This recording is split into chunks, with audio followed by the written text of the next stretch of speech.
Hello Cowboys Nation, welcome to another video, and without further ado, let's get to another round of news from America's team. Cowboys predicted to cut ties with $40 million playmaker in offseason.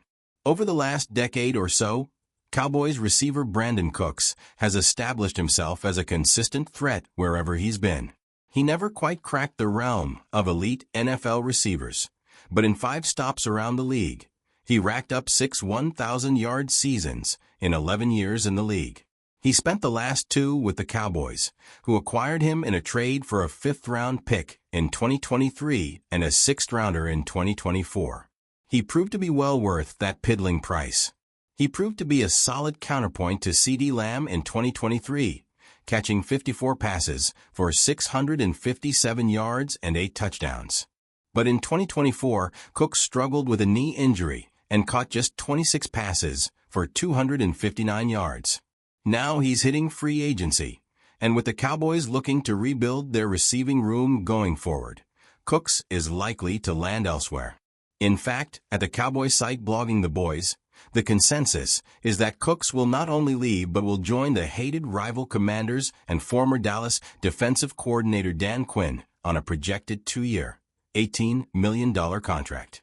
Cooks is 32, and with the Cowboys likely to find a playmaker in the draft, there just is no room for him in Dallas.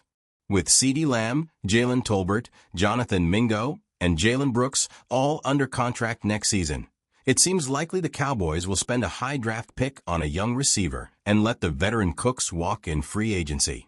The trade for Brandon Cooks was still one of Dallas' best offseason moves of the last decade, but it seems likely his time in Dallas has come to an end. Cowboys could swing big on a draft receiver.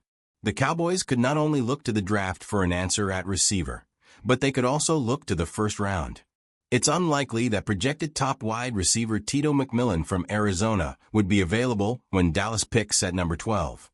But the Cowboys would be in range for a player like Luther Burton from Missouri or Emick Eggbooker from Ohio State. If not one of those 3, the Cowboys could well wait until the 2nd round to take a receiver.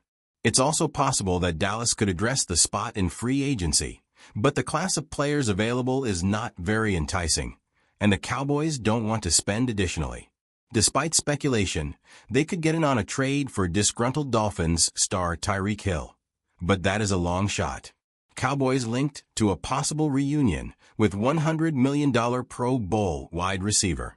The Dallas Cowboys spent huge last offseason on quarterback Dak Prescott and wide receiver CeeDee Lamb, and they are expected to do something similar with edge rusher Micah Parsons when the time comes.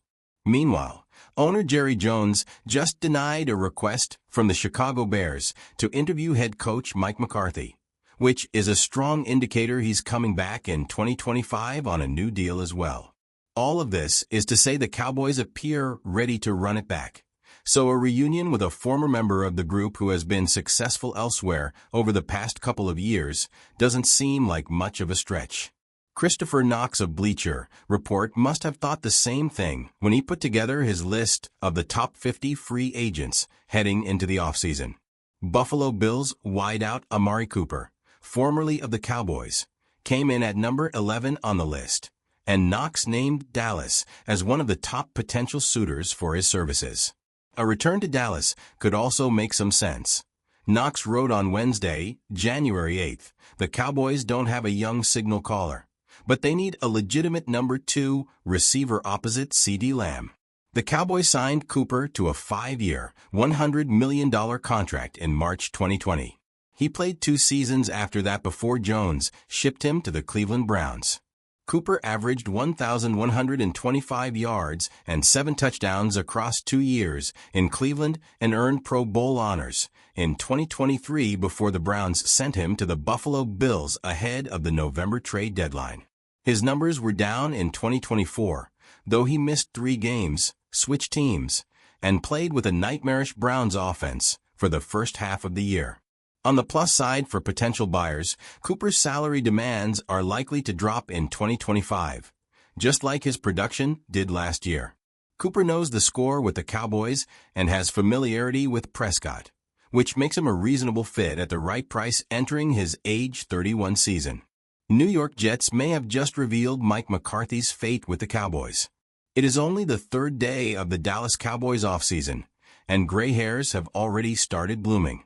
If the Mike McCarthy saga is any indication of how this offseason will unfold, Cowboys fans might be driven to pure and unadulterated apathy by July.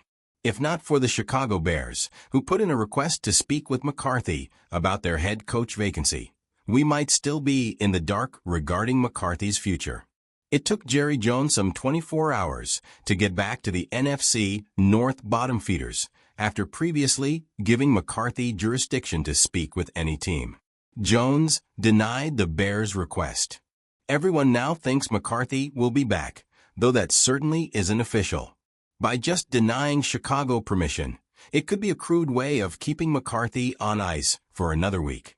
Anything and everything is possible with this front office, but it stands to reason that both sides are trying to negotiate a new contract. If you're in denial about McCarthy's potential return, the New York Jets may have revealed the 61-year-old's fate with Dallas. The Jets have assembled a monstrous list of head coach candidates.